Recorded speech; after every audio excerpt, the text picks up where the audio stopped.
Thanks for joining us at the Business Growth Café, where each week we select from a menu of topics for a focused discussion with an industry expert to provide insights that can impact your business's growth.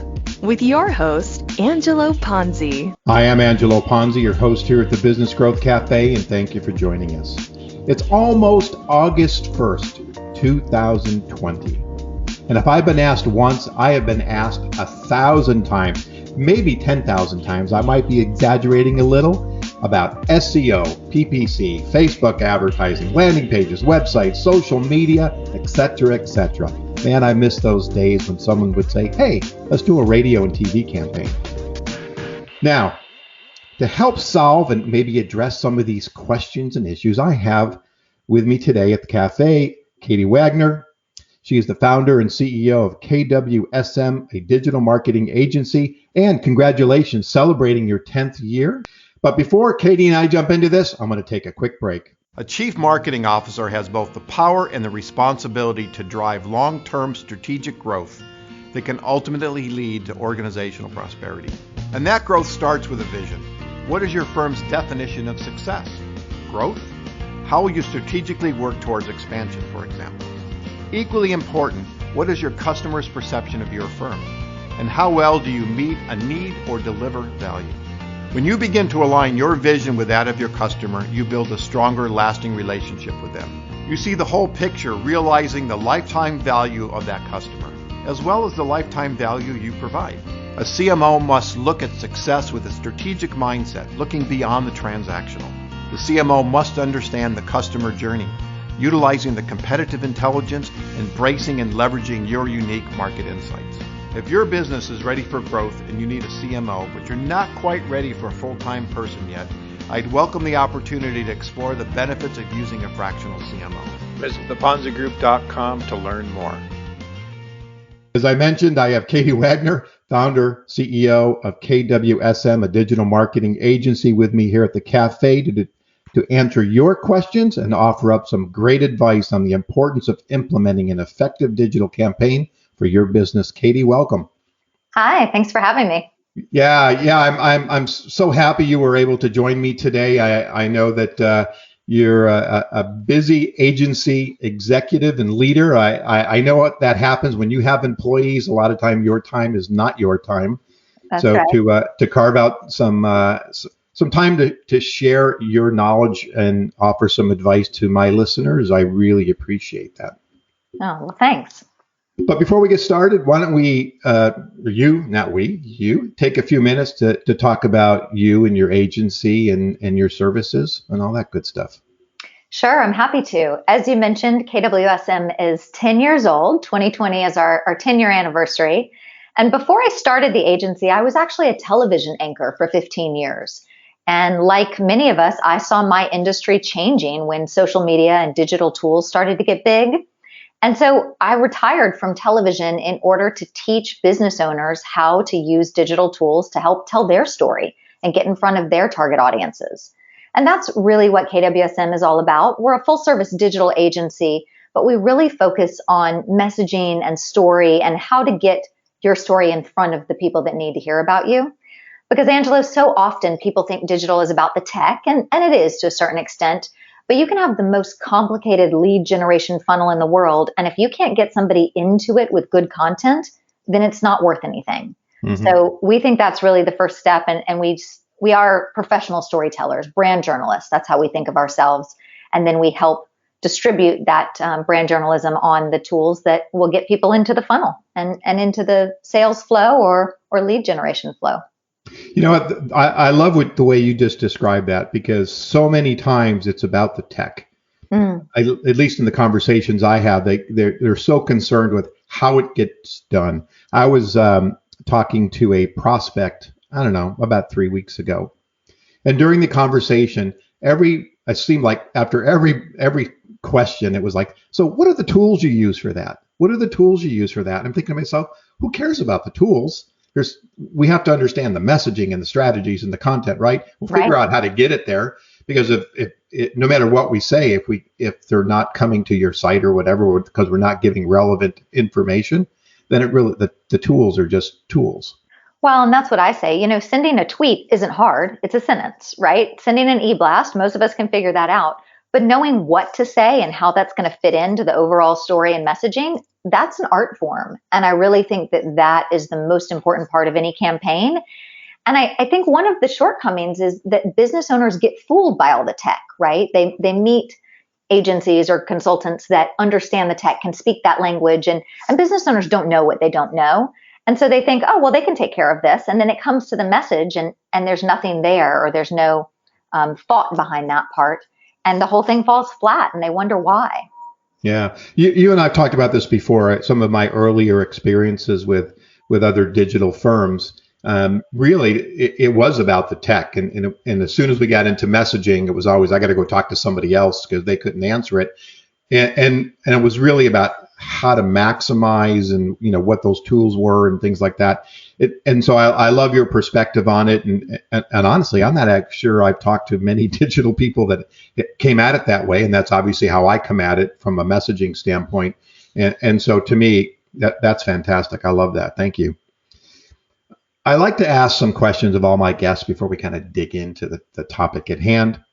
So now 10 years, again, and you have multiple offices. You have offices in Orange County and San Diego and Las Vegas and Atlanta, I believe. That's right. I got them all? All right. Mm-hmm. Look at that. My memory's not going yet.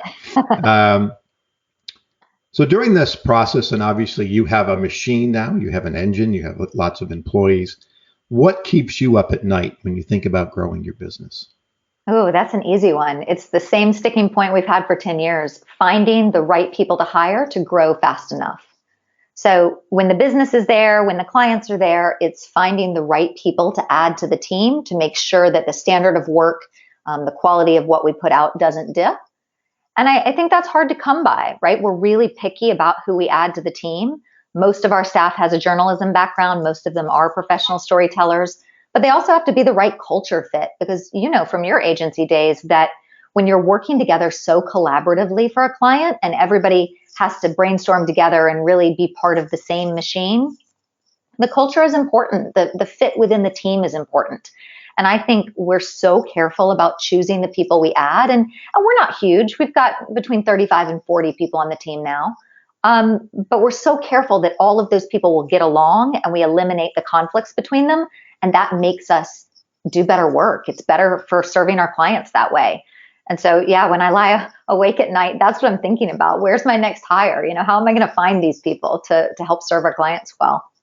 Well, and that was really well put because it isn't just about the body, because right. A body can be so disruptive and cause more damage, if you will, because of their egos or whatever it happens to be, than finding the right people. And, I like to say they can play well in the sandbox together.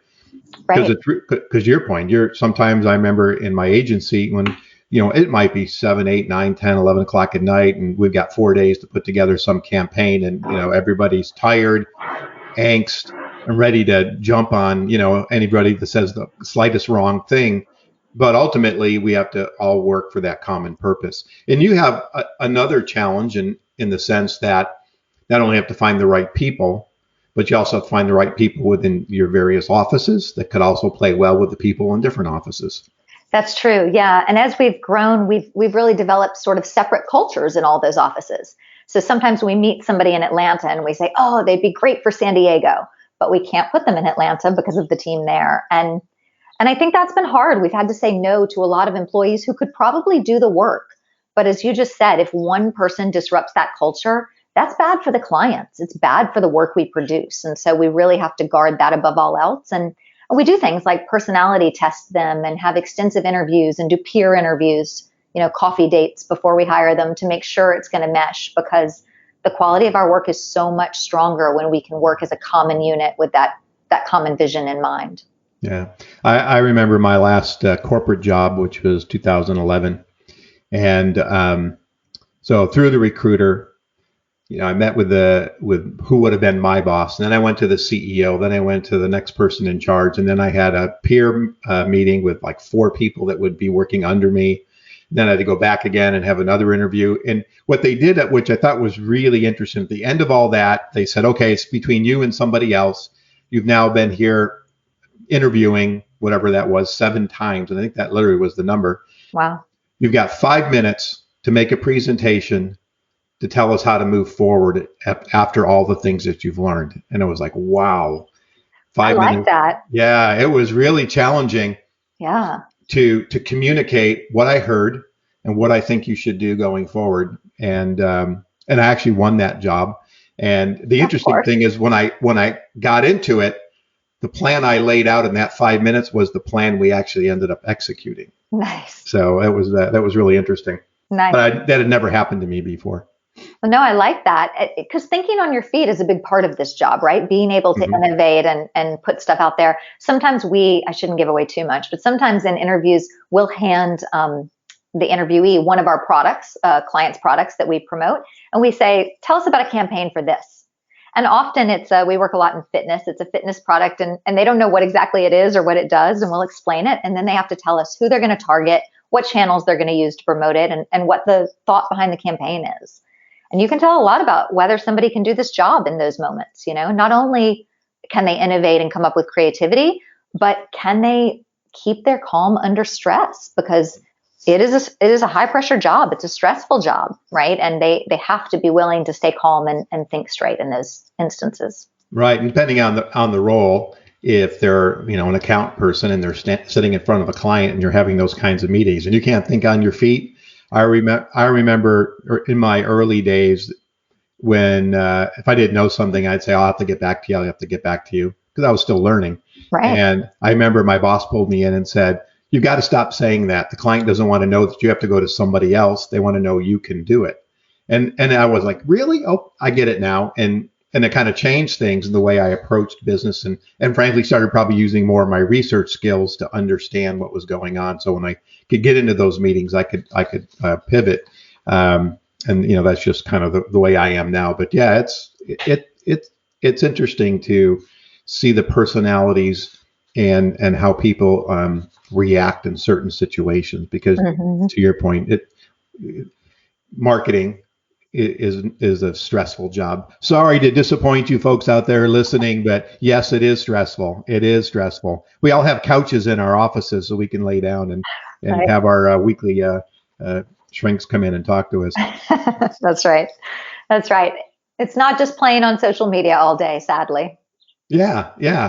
I think sometimes I remember, again, I'll go back to my agency days, people would just have this total misunderstanding about what we did. They were into Mad Men, right? So they thought we were sitting around drinking martinis and, playing poker at night. It was like, no, it's not how it works at all. However, I did have some alcoholic beverage clients, and so we did do some drinking, that's for sure. Yes. Next question is, what is the best business advice you've ever received and or given, if they're different? Okay, I'm going to start with given. Okay. So the one of my tenets in business is to make decisions as the CEO for the company we're going to be and not the company we are today. And so when I started the agency 10 years ago, it was just me in my sweatpants in my spare bedroom with a laptop, right? I thought I would be a consultant. I did not realize I was growing an agency. But a few weeks in, when I determined, I could turn this into a real company, I decided that I would make decisions for the company we would be 5 years down the road and not for just me in my bedroom. And that meant that as we brought on team members, they were employees right out of the gate. And we gave them full benefits right out of the gate. And back then, I really couldn't afford that. But I knew that the company I wanted to be one day, those things were important. And so I also know myself well enough that I'm goal-oriented. I like a challenge. And if I put those things in place, I would work up to the level where I could afford them rather than let people down. And that's what happened. We grew 60% or better every year since then. And it's because I act like a company 5 years down the road from where we are. We make decisions and put plans in place for that company, and then we grow into it. And that, maybe that's bold. I'm certainly not risk adverse, but it has served us well over the years. So that's my best advice.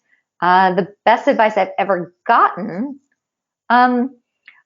was from my dad, probably. I recently wrote an article about things my dad taught me about leadership. And one of them was to stay true to who you are and your core values and what's important. And when I was growing up, our family motto was never lie, cheat, or steal, which seems simplistic, but I know this was our family motto because my dad would drill it into my siblings and my head every time we left the house, every time we had a tough decision to make. You're a McClellan, that's my maiden name. And McClellans don't lie, cheat, or steal. Okay. And I really realized that my dad was an excellent leader because he was straightforward and clear in the communication, and it was consistent many days of my life. And I think that's my best business advice, that as a leader, you have to be clear in the goals, in the initiatives, in the core values, and you have to communicate them consistently. You can't assume as you're growing a team or a company that people know, that they remember those things are important, or how we make decisions, or that integrity matters. Those are things that have to be communicated every step of the way and constantly reminded, especially if you expect people on the front line to make decisions with those things ingrained in them. Because often, my team interfaces with clients and I'm not there in those meetings. And so the problems they solve or the responses they give in the moment have to reflect the stance of the agency, the core values of the agency. And they need to have a really ingrained understanding of that to be able to do that in a pinch. Yeah, you know what? I love what you just said. Actually, it's interesting you talk about your dad. I'm actually in the process of writing a book about the lessons learned from my father. Oh, awesome. And how they influenced, me as an entrepreneur. And we won't get sidetracked on that. But and the other thing I really love what you do is said, and I do this with my clients, is we have to go out 3-5 years, whatever it happens to be, and work backwards. If we're only looking what's tomorrow, then we're already behind, and we can't really adjust and change if we really don't have a target out there. But not necessarily I want to be, but I am, and let me work backwards to make that happen. The other thing you said that I think is really important is communications. Is I look at leadership and I look at leaders, and I see them slightly different, and really providing leadership and empowering people to understand the integrity, the core values of your agency and how they need to adhere to those. And above all, at the end of the day, clients come and go, as I've been told many times, clients come and go, but you want to maintain your brand, the integrity of your agency, because somebody else new will come along and you're not shifting and pivoting based on who you're trying to attract. Right. No, I mean, I think it's basic branding or marketing, right? You have to know who you are as a company in order to communicate that. But I think you have to know that doesn't change even when times get tough or clients don't respond well, it's not the right fit. And I think it really came into play for us during the pandemic, because at the beginning of the pandemic, people pull back on marketing, they get worried. And we made the decision as an agency that we were going to be high integrity first and let anyone out of their contract that needed to get out of their contract. And we could have said, no, you've signed something, you owe us money.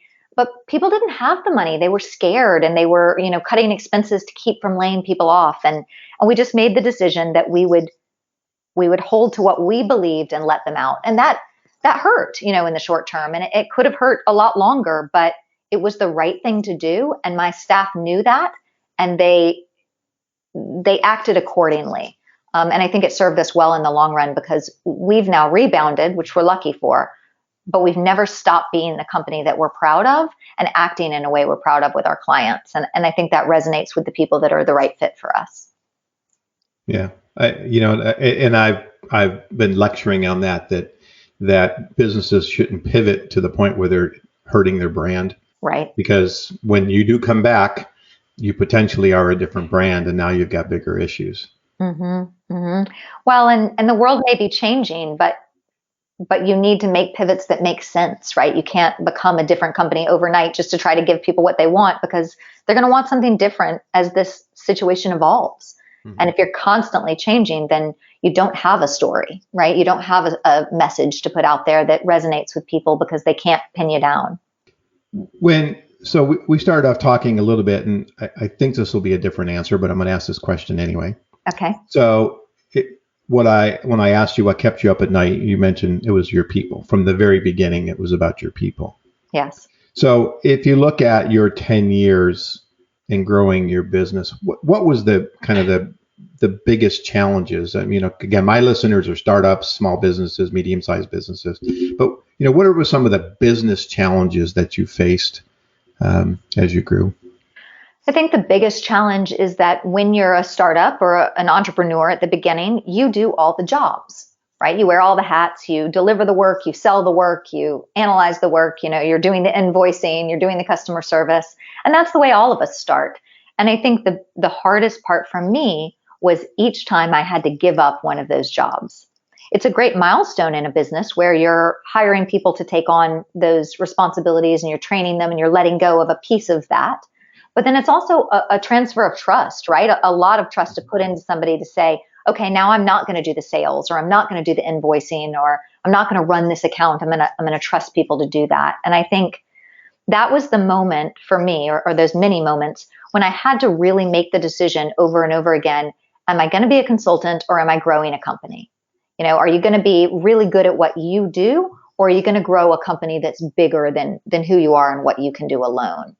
And there are different answers to that question, but I chose to grow a company. And today I couldn't do half the work that we do for clients, a tenth of the work by myself. It really takes the team. So that was a hard thing for me to learn. But the other thing I think is when you get to that point, it's shifting from being the expert, being the one who knows how to do the work, to being the leader of people that do. I was a television anchor, as I mentioned, before I started this company, and I had never been a CEO. I'd never really been the boss of anybody, quite frankly. And to learn how to lead now a team of 35, 40 people and give them what they need and support them in all the ways that allow them to be their best, that is a completely different skill set. And I've had to do a lot of self-development and a lot of seeking the right answers to be able to learn to do that. Mm-hmm. I think letting go for me was the hardest part. Yeah. When I started, my first business, it was actually in the film business. We had this brilliant idea to bring television and commercial production to Orange County, in and out in 8 months. So it didn't quite work. All our work ended up being in Los Angeles, and it's a long story, but it was a great education. But when I started my second business, and I was a consultant, a freelance strategic planner to advertising agencies. And so I did that for like 4 years, maybe 5 years before I converted to becoming a full service agency. And it was me. And I think the day I opened, I had me and somebody else. And then it was a third person. Then it was a fourth person. And to the point that you were describing is, okay, I can't continue to do everything. What do I let go? Do I bring in that next person to do that job? And so that was hard, because it was like, I know I can do it better. I know I can do it faster, but I need them to come along. And eventually I don't want to be able to do that anymore. I want them to do it. So I appreciate that and the growth. And really, for anybody listening, I mean, that is a milestone. Every time you hit that ceiling, you have to make that decision. Do I go to the next level? Do I get more people? Do I go get an office building? All those kinds of things that we all are faced with as we start to grow. Years ago,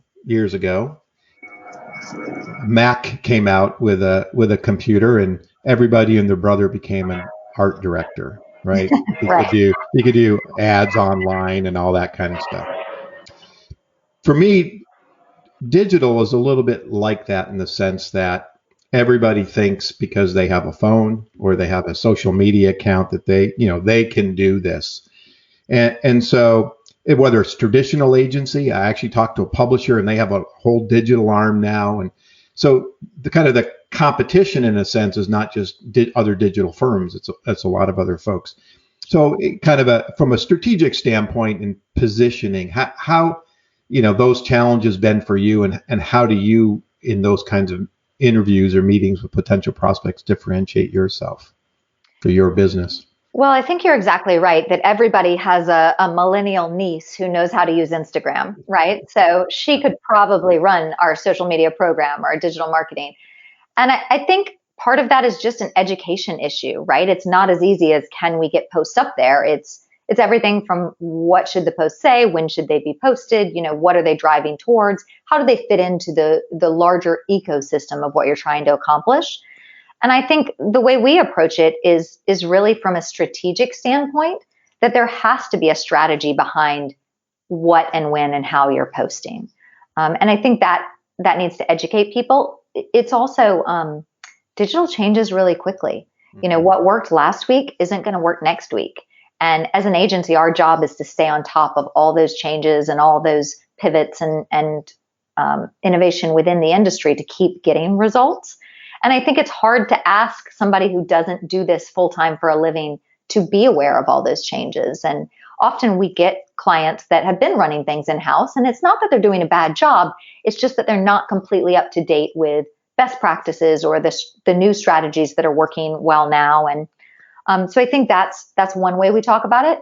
The other way is that if you come on as a client of KWSM, you now have 35, 40 people who are working on your account and each have different strengths and areas of expertise. It is very hard to find one or two people in-house who can cover that bandwidth of things and do it well. Mm-hmm. And so a lot of times it's an economy of scale, right? It's more cost effective to hire an agency, pay them maybe in some cases what you would pay an employee, depends on what the employee makes. But you have a team of people whose job it is to keep up with the changing landscape and really make sure that you're continuing to change and push forward and get the results. So often business owners just don't know what needs to happen. And I think there is an education gap. And I know that, we do workshops for social media at our office. And that's one of the reasons we still do those 10 years later, is that our clients deserve to understand the platforms and the strategies behind them so that they know what questions to ask, whether it's an internal team or an agency. Mm-hmm. They know how to quantify, are we getting results, and what we should be measuring. And I think the more business owners and entrepreneurs can educate themselves on what a digital strategy should look like and how you tell if it's working, I think you'll make better decisions no matter who is in charge of that product. Yeah, you know what? I've seen your emails about your workshops and stuff, and I think that's brilliant because, to your point, if you have an educated client, or they understand, frankly, what they don't want to do, but have right. have a point of being able to ask those right questions, and I think part of it too, it also gives clarity that, I was working with this company not too long ago, and they were saying, well, we're posting on social media and nothing's happening. I was like, well, but what are you saying? What are you asking them to do? You can't just put a picture in a headline and expect something to happen. So that was part of that expectation. And I think that's probably part of your education, and at least in dealing with clients, is yes, there's tons of different ways to approach this. Let's put the strategy and the messaging aside. Based on your industry, it might be one approach. Based on their industry, it might be a different approach. So it's not a one size fits all, right? So there's that education and the expectations and kind of setting those benchmarks. So is that part of that kind of conversation that whether they're working with you or listening to this podcast, they're gonna try it themselves before they call you, but that really they have to understand it isn't just post it and they will come. There's a lot to it. Yes, a lot more than you would think. When we start any engagement with a full digital strategy, and that document's 55 pages long, right? It's not a one-pager that says post on Facebook, post on Instagram, run some ads. It's a really integrated, intricate document that talks about, here's what we're going to post, here's why, here's what it's intended to do. There's really a lot of strategy that goes into that. And I think also it's really about not only understanding what you want to accomplish, but understanding how you can tell if it was accomplished and what the expectation for the timeline on that is. A lot of people say, well, I just want to dip my toe in the water. I'm going to try digital for 30 days. Please don't do that, because nothing's going to happen in 30 days, right? And yep. We would be taking your money at that point, and that's not fair. You need to really invest in a digital strategy for 6 to 12 months to tell if it's going to produce a result. Because digital is a long-term strategy. It really works with consistency and frequency over time. And you have to be doing the right things in the right order for the right amount of time with the right cadence to really see that result. And a lot of business owners say, well, I've tried posting. We've been posting for 3 or 4 weeks consistently. Nothing's happened.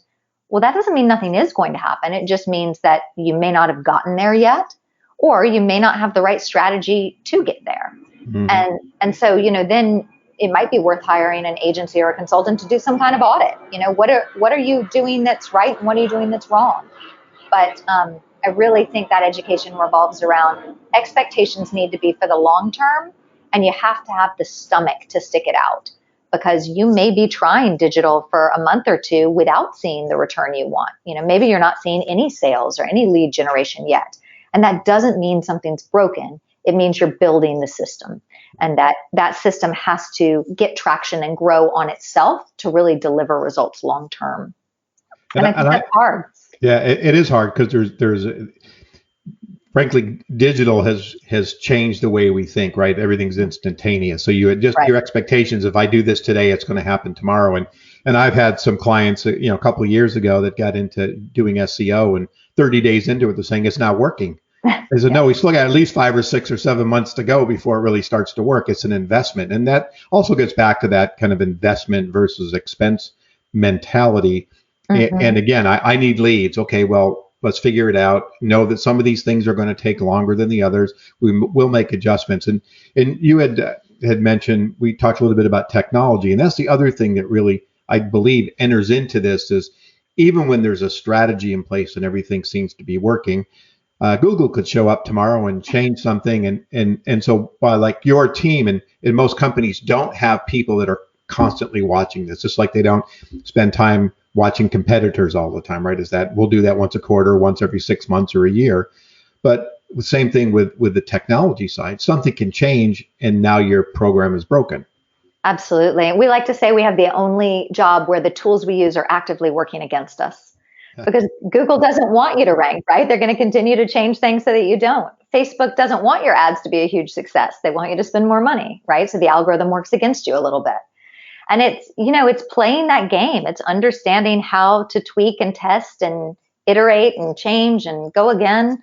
Like, it's a process. And I think that process without guidance can be very frustrating for business owners who are trying to figure it out on their own, because things that should work may not be working, and why. And, it's always iterative. I have never in 10 years turned on a campaign and had it reach its full potential immediately, right? You have to learn and analyze the data and make tweaks and test it again. And that's part of the process. It's a very intricate process of dialing it in over time. And I think that's what's exciting about this industry. It's what's exciting about knowing how to do that and constantly seeing better traction and better traction. But it's also not to be taken lightly, because if you think something should work and it doesn't, it can be very frustrating and make you want to bail on the whole thing. And sometimes that's not the best plan. Right. What do you think if there's, and I asked this question, but what do you think is the most misunderstood thing about digital marketing from a business standpoint?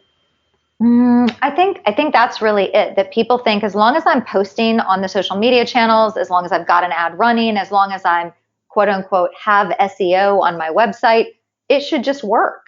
And they think they can set it up and then let it go. And that's not the case. It requires constant attention and tweaking and knowledge to know what you're doing in the back end of things.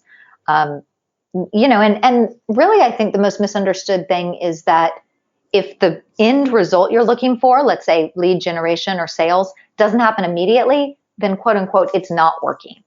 And that couldn't be further from the truth, and you need to understand what metrics are you looking for along the way to know if it's showing signs of moving in the right direction. Is this working just slowly or incrementally? Can you see, is there more traffic to your website? Are people staying on the website longer? Are you having more repeat visitors? Do you have more engagement with your social posts? More people clicking on the ad? Like, these are all signs that something's going right. And it's just the misunderstanding is, well, I didn't reach the end goal, so it's all for naught. And that's very far from the truth. Well, that's a great point. I mean, if you're driving people to your site, for example, but they're not converting, so you're getting them there, but whatever may be on that landing page, that needs to be tweaked and modified. And I know even like with this podcast, I mean, there's no monetization to it, but I actually went into my Google Analytics and I made it a conversion. So I look at when people come to the site and they spend a certain amount of time or whatever, that I'll get a notice that, that I had a conversion. And for me, that's a way to do measurement. And I think so many times that people look at kind of the digital strategies is always about money, right? It's either lead gen, but eventually goes to money. But that isn't necessarily always the case, because you could be building awareness in different verticals or, interest and trials, whatever it happens to be. So there's a lot of different metrics, I would imagine, that you can apply to a particular campaign. Absolutely. And some of it's just getting your brand out there so that when the salesperson calls them, they're warmer to that conversation, right? Marketing plays a supportive role to so many of the activities that you do in your business that drive towards sales. Mm-hmm. And different pieces of a digital plan work together for that. So maybe somebody saw your Facebook ad and didn't click on it, but then they saw your Google ad and they went to your website and bought. Does that mean the Facebook ad didn't work? No, because maybe the Google ad wouldn't have worked if they hadn't seen the Facebook ad, right? All of these things work in an ecosystem together. And I think it's really about learning along the way. What can you tell about how long people are staying on your website? What demographic is responding to your ads? There's a lot of data about who you're trying to reach and what they really care about that you can collect in every step of that. And you said, what if they go to the website and they don't convert? Yeah, that's maybe a problem with the website. You need to look at, how you increase conversion. Maybe it's that your ad's targeted to the wrong audience. They don't really want what you have. And when they land on your website, they stay 10 seconds because they go, oh, this isn't really what I thought. Maybe your ad messaging isn't in alignment with what they find on your website and they click expecting something different. And that's the part I get really passionate about, Angelo, the detective work behind all of that. If it's not working, how can we manipulate it until it is? How can we learn and tweak things? Yeah. So you've mentioned this word several times, and I believe I do this as well, but we're storytellers. So yeah. Tell me a story. Tell me a story about, you don't have to name names, but one of your clients that in your mind did it right. And then maybe an ex-client that didn't do it so right. Okay. We're doing the good, bad, and the ugly now. All right. Well, I'll tell you about a recent story. We were just in a meeting about this morning that's kind of near and dear to my heart. We had a client that's a big logistics company, $40 million company, super successful, things are going great. And we did all their digital, so social media, blogging, email marketing, ads, that sort of thing. We're generating leads. It's a B2B client. And one of their major services is that they transport things for trade shows. And so COVID hits and they went from a $40 million company to struggling to stay in business overnight. And it was really hard because we've worked with this company for years and we've done all the right things and they've done all the right things. And it just to have a blow like that was devastating. And so we put things on pause. We pulled back and they regrouped. And then they called a week later and said, we're not going to go down, without a fight.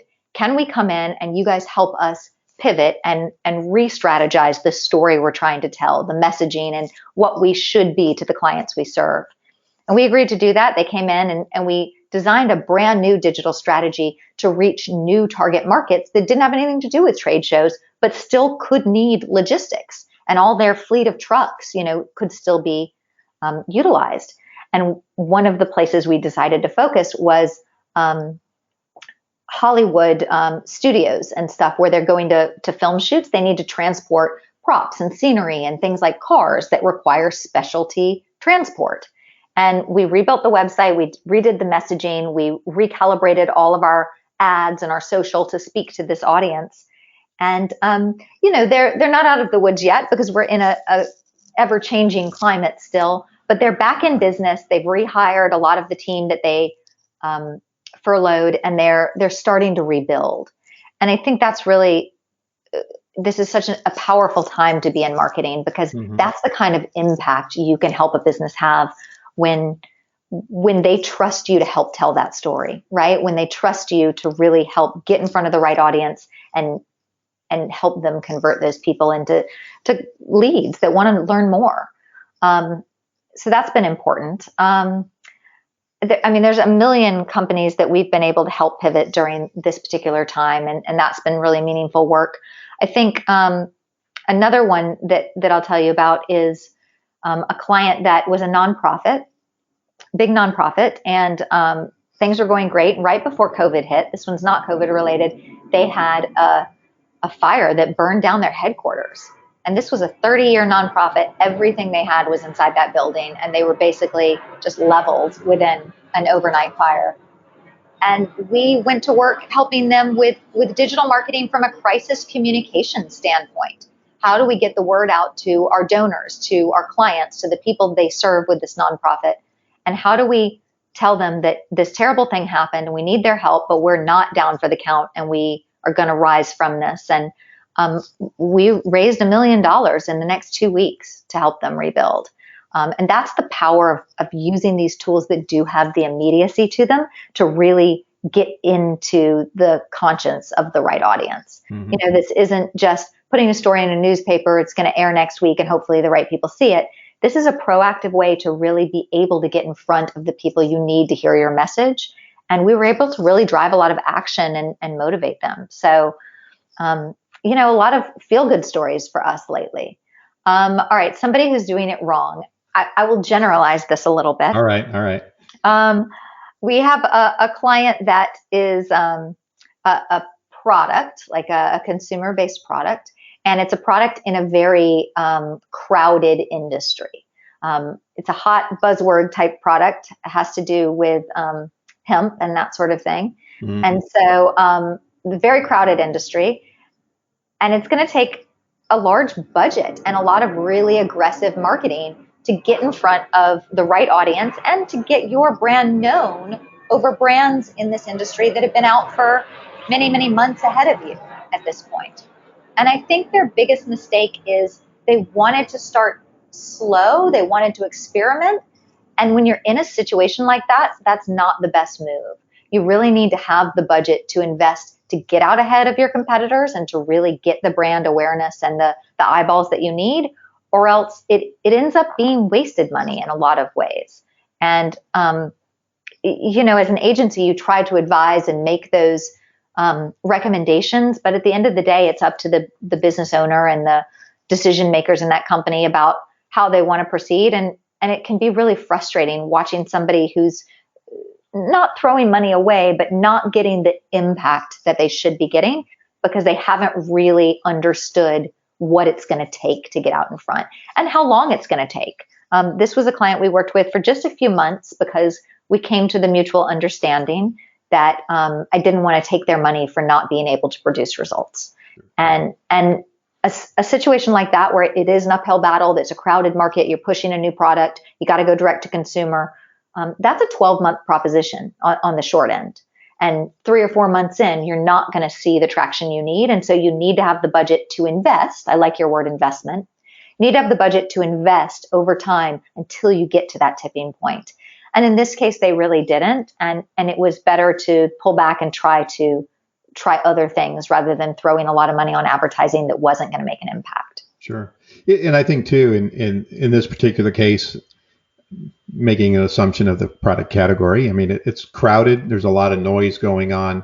And at that point in time, you're a challenger. You're not a market leader. And therefore, you're taking a different approach, different messaging, the way you communicate and the way you have to get out there. And again, taking it slow and taking it easy, people are just passing you by, or new companies are passing you by, and you're falling farther behind. And of course, what typically happens, at least in my agency days, is when things went wrong, they went, well, the agency, no, wait a minute, I'm out. Yeah. Yes. Well, there is some of that, right? You know, there's a lot of hopes that it's going to go well out of the gate. And I think that circles back to the conversation we were having about education is, as a business owner, you have to understand the expectation and what it should and shouldn't be, how long it's going to take, how much budget it's going to involve.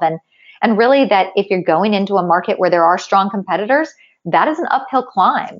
And it's not impossible, but it takes a certain amount of investment with time, with resources, with bandwidth to make that climb. And as long as you've got the stomach for it, you know, we're a go. But some people really hurt themselves with hope that it will go faster. And I think that's a sad situation, you know, when the education isn't made clear. Right. And we know hope is not a strategy. So right. I advise against that one. And you said this in part of your conversation about the people that were hurt by COVID in the trade show world. And looking at adjacent markets, which is a conversation I've had many times with folks, of like, how can we take the products and services you have and look at a new market? But you said one word, and I want to highlight that because I think it's so important, and that's partnership. Now, maybe you said it, but maybe I just dreamt it or was thinking about it when you were talking. It's having a true partnership with, the agency from a client standpoint and the agency with the client, because there's a trust factor in there. And if it's adversary or you're not believing, I mean, it's like, I always say, why hire us if you're not going to listen to us? Right. Everybody's just wasting their time. So I love that. And I really have enjoyed listening to you about your approach to your agency, and brings me back to my days. And sometimes I sit there and say, yeah, maybe I should have, instead of going fractional again, starting another firm. But then again, I don't think I really wanted to do that. So there are pros and cons. There are pros and cons. Been there, done that. And so we are coming to an end, and I know we've got some kind of wrap this up a little bit. But I have kind of one other question, and then I'm going to ask you for a piece of advice for my listeners.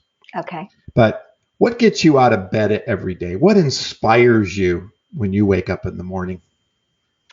I just gave my state of the company address yesterday to my staff for the second half of this year and what our goals were. And what's getting me out of bed right now is this notion that when we come out of this pandemic, no company is going to be the same. Right? Every company will have changed. The world will have changed. But in that change, there's an opportunity to be better.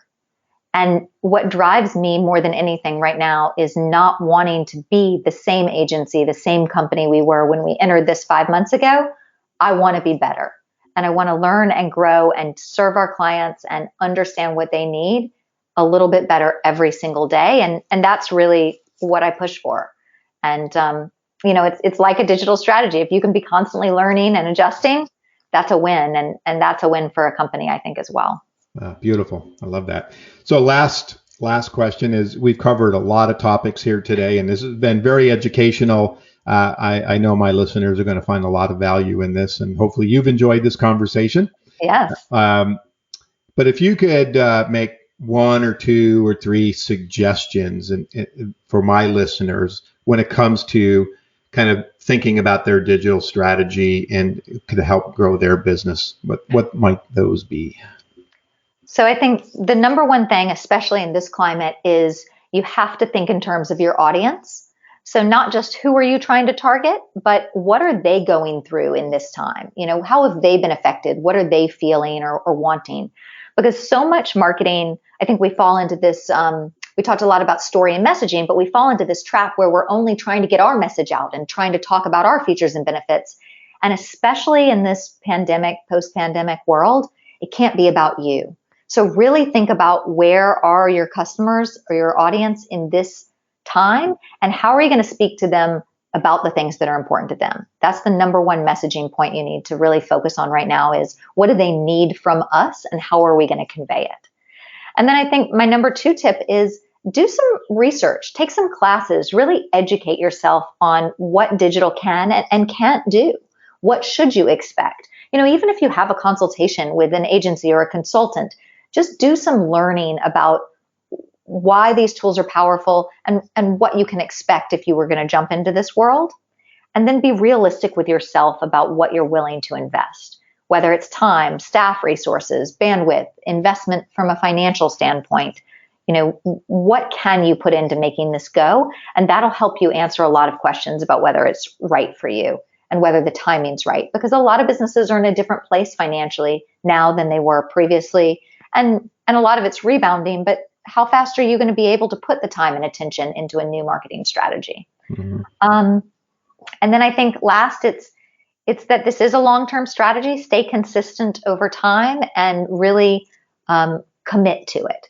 This is not an overnight, if we could push a switch and have it all work for everybody, I'd be a millionaire. But that's not the way it works. So make sure that you are really in it for the long run and that you have an agency partner that you trust or a marketing partner that you trust, because that relationship is going to make or break your success through all of this. And I think that's can't be overestimated or underestimated, that relationship. I agree with that 100%. And it's been an interesting conversation for me because a lot of kind of your approaches, your thoughts are very reflective and similar to the way I think as well. So it's like, hey, she's better looking, but it's like looking in a mirror, right? Listen, Katie, thank you so much. This has been fantastic. So why don't you tell the listeners how they can reach you, your website, your LinkedIn, all that great information. Yeah, I would love that. So my website is kwsmdigital.com. My email is katie@kwsmdigital.com. And I'm Katie Wagner on LinkedIn, but I think the actual URL says KW Social Media, like linkedin.com/KW Social Media. But yeah, I would love to connect. And, we do a lot of free auditing and consulting for, business owners who are in throes of trying to figure out if digital's right for them. So even if you just want a brainstorm session or an audit, we're happy to do that. We've got lots of people on the team who love to talk about this stuff. So well, great. I appreciate that offer for the listeners, and I'm sure that people will find that very valuable. There's a lot of confusion, and to your point earlier, a lot of people are scared out there about the right way to go. And should I invest that dollar? Or should I put it back in my pocket? Should I save it for keeping the lights on, whatever it happens to be? And I believe there's a balance of operations and investment and marketing, and over time it has proven that folks that take that kind of approach come out of these kinds of recessions, if you will, and I'll pick a recession as opposed to pandemic, much stronger. So thank you, and I want to thank you, my listeners, for joining us at the Café today. If your business needs a CMO or a senior level marketing person, but you're not quite ready for a full-time person yet, connect with me to find out more about my fractional, interim, or consulting services, or to find a variety of resources on my websites, blogs, videos, ebooks, and all that good stuff at theponzigroup.com, or certainly connect with me on LinkedIn. And lastly, please subscribe to this show. And if you're already a subscriber, I encourage you to tell others about the show so they can benefit from this great content like we heard today. You can go to thebusinessgrowthcafe.com or subscribe on any major podcast platform that you like to listen to. And don't forget to join me next week at the Business Growth Cafe. Katie, thank you so much. thank you. It was fun. Thank you for listening to today's discussion at the Business Growth Cafe with your host, Angelo Ponzi. Take a moment to subscribe to this podcast and visit our website at www.businessgrowthcafe.com. Read Angelo Ponzi's blogs at www.theponzigroup.com.